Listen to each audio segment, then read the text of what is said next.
ready to explore Alien Rogue Incursion. This deep dive, we're going way beyond the usual reviews. Yeah. Like, we've got a stack of stuff here. IGN, Metacritic, the official game info, even dipped into some IMDb and Alien Universe background. Sounds intense. Yeah, you want to know not just if the game's good, but like, why? That's what we're getting into. Well, what jumps out right away is them setting this game between Alien and Aliens. It's not just filling some gap in the timeline, you know. Right. This is when Weyland-Yutani is up to their necks in shady stuff, but we don't see it all in the films. That's smart. Lets the game go wild without messing up the main story. And speaking of story, we know this is, what, part 1 of 2? Yep. Dropped on December 19th. Yep. A standalone story, but ends on a cliffhanger. Classic way to get you hyped for more, but think about it. In VR, that cliffhanger is going to hit differently when you're practically in that world. Ooh, yeah, good point. And that's key here. Yeah. This isn't a VR port. It's built from the ground up for full body immersion. These devs, Servios, they've got a rep for pushing VR tech, and they're not holding back here. So you're physically holstering weapons, reloading, all that jazz. But like, how's the gameplay loop itself? All action, or do you got to think tactically? It's a mix. Reviews are saying resources are scarce, which makes you explore more. Makes sense. But then there's this tension between that and the combat, which some reviewers found got kind of repetitive. Interesting. Especially with the xenomorphs. Yeah. Right? Some reviews love how true they were to the films, but others said the AI felt predictable. Is that a fair critique? Mm-hmm.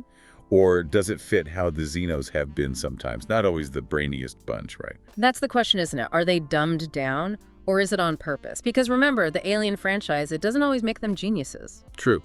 Sometimes they're unpredictable because of that raw, like, animal instinct, fear through chaos, not some big plan. Right. And a primal fear, that's core to Alien. So, onto the story itself. Reviews are mixed. Some found it formulaic, but everyone seemed to dig Zula and her relationship with Davis CO1, her synth buddy. It's fascinating, huh?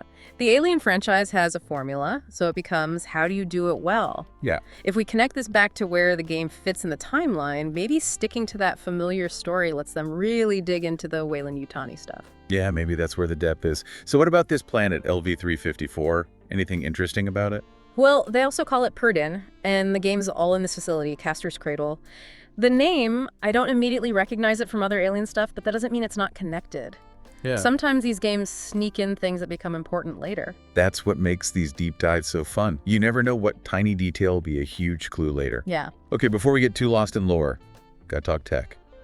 I've seen people griping about bugs, PSVR 2 control issues, typical VR woes, or something to worry about. VR's still kind of new, so hiccups at launch, that's not unusual. The thing is, how bad is it? Are they game breakers or just annoying? That's up to each person, really. Makes sense. Now, this really stood out to me. The critic versus user reviews. Critics giving it like a 7 out of 10, which is decent. Yeah. But users are going nuts, averaging a 9. What's going on there? It's weird, for sure. Could it be that VR fans are more forgiving of tech problems because, well, being in the world makes up for it? Or maybe something about the experience itself just clicks more with everyday players than it does with reviewers being all critical. You know, that's a good point. Could it be that being in that world, feeling the tension, actually elevates a story that might seem just okay on paper? That's an interesting thought. Maybe VR changes how we judge what's wrong with a game. Something repetitive on a flat screen could be, like, genuinely suspenseful when you're physically dodging a xenomorph. Whoa, okay, that makes me rethink VR entirely. But there's one more piece of this puzzle I want to look at before we go any further. It's Zula Hendricks herself. She's not just some space marine. She's got history, pulled straight from the Aliens. Defiance comic. That's a smart choice, right? They could have made someone new, but bringing in Zula suggests a deeper link to all that expanded alien stuff. Exactly. Makes you wonder how much of her backstory from the comic will actually matter in the game, and what does that mean for fans who haven't read it? Ooh, I like where this is going. It's like we're already seeing layers to this game, and we haven't even played it. But I think it's time we take a closer look at that expanded alien lore, especially those details about Castor's Cradle and what might have happened on LV-354. Totally agree. That's where the real meat of this deep dive is. Let's dig in. So Castor's Cradle, the game site calls it like state-of-the-art research. Uh-oh. We know what state-of-the-art usually means with Weyland-Yutani. Someone's cutting corners on safety, big time. Yeah. And isn't there something about synthetics research happening there? Never a good sign in this universe. Exactly. Synthetics and xenomorphs. That's practically begging for a disaster. Makes you wonder, what really happened on LV-354? Why'd they abandon the whole thing? And who sent the SOS? Right. Weyland-Yutani doesn't call for help unless things have gone really bad. Right, it's like we're going in blind, just like Zula. But here's where that setting between Alien and aliens gets interesting. We know the company's obsessed with weaponizing these things, but their research is still early during this time period. Early and probably messy. So could Rogue Incursion show us those early experiments? Like some prototype or failed attempt that connects to what we see later? Could be. They could be dropping clues about the Queen's origin or even hinting at what leads to the destruction of the colony and aliens on LV-426. Okay, now I'm getting hyped. It's not just a VR game, it's a potential gold mine of alien lore. But since we're talking lore, let's talk about Zula Hendricks. What's the deal with her from the comics? So, Zula, she's an ex-colonial marine, and she's already gone up against Weyland-Yutani and xenomorphs and lived.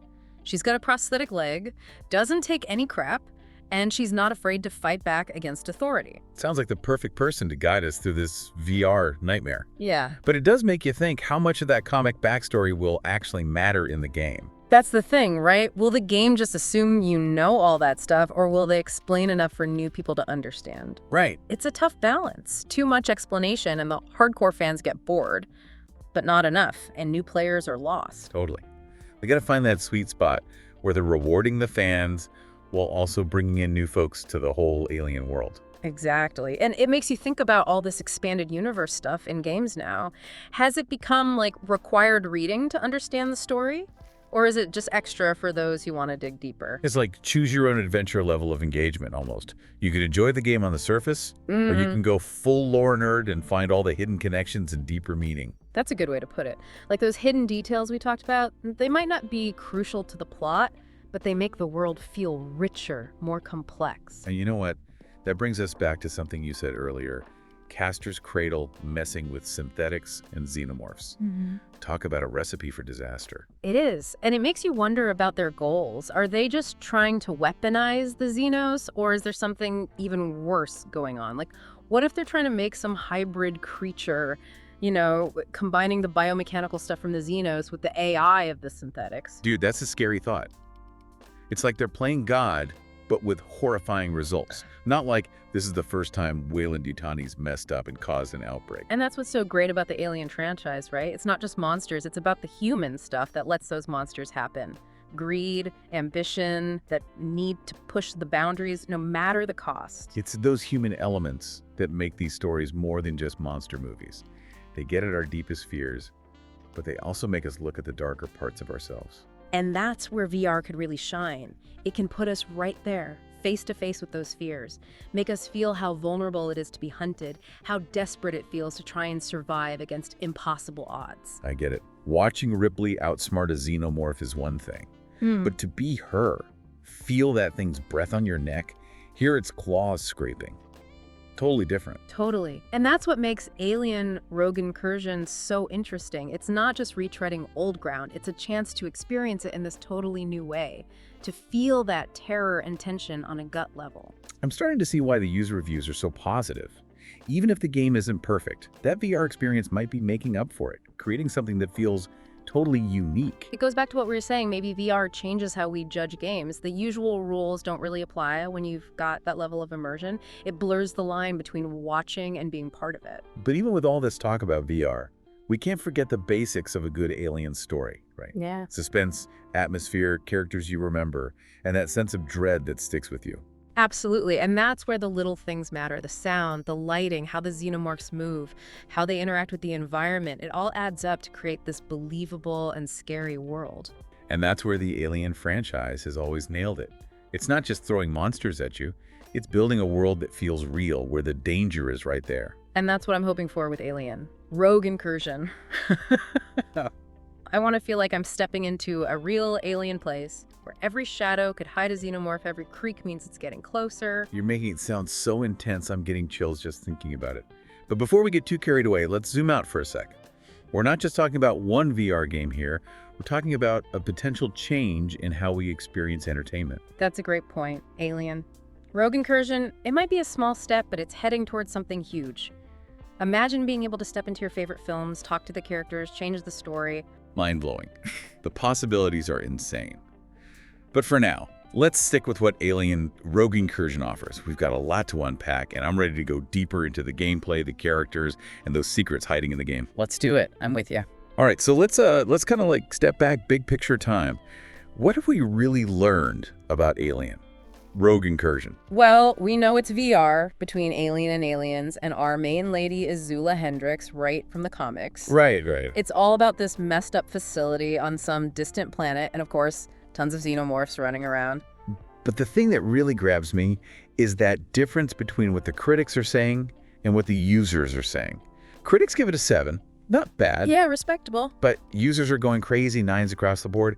Makes you wonder, is VR, like, changing how we even judge games? It's a good question. VR, it amps things up, right? Even if the xenomorph AI isn't perfect, the fear is way more intense when you're actually dodging those jaws. It's a whole different ballgame. It's like comparing a horror movie to actually being in a haunted house. Yeah. Even if you know it's not real, that feeling of being trapped, it takes the fear to another level. Exactly. But we can't ignore the good stuff about the game itself.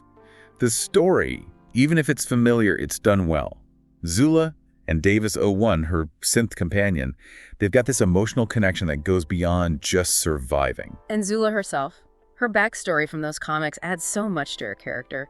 Makes me wonder how much of that past is going to come into play. It shows that the developers really wanted to make a story that feels true to Alien. They could have gone the easy route, but they chose to go with a character who's got this whole history, connections to the bigger story. Speaking of the bigger story, we still know so little about LV-354 and Castra's Cradle.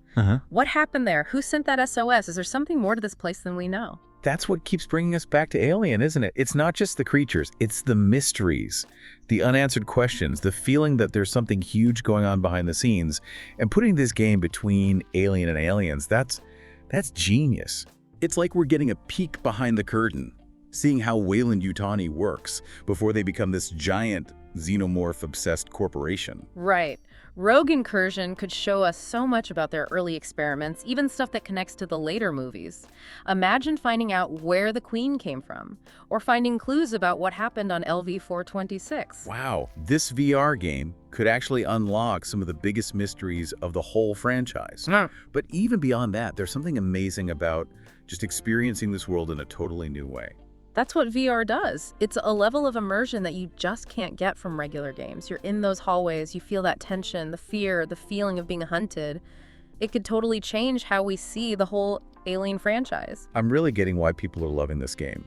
Even if it's not perfect, the VR makes it something truly special. It's the power of being there, not just watching. It turns you from someone watching a story into someone living it. It's a glimpse into what stories could be in the future. A future where we can step right into the worlds we love. Whoa, that's a lot to think about. But for now, let's come back to reality. Alien Rogue Incursion is here right now, waiting for us. So the question is, are you brave enough to dive in? We've done our part, looking at this game from all sides, the story, the reviews, the whole VR thing. Now it's your turn, listener. You make the call. Remember, out there in space, it's always your choice. And if you do decide to take the plunge, let us know what you find on LV-354. We always love to hear from our fellow deep divers. Until then, stay curious, keep exploring, and keep looking for those hidden layers of the universe.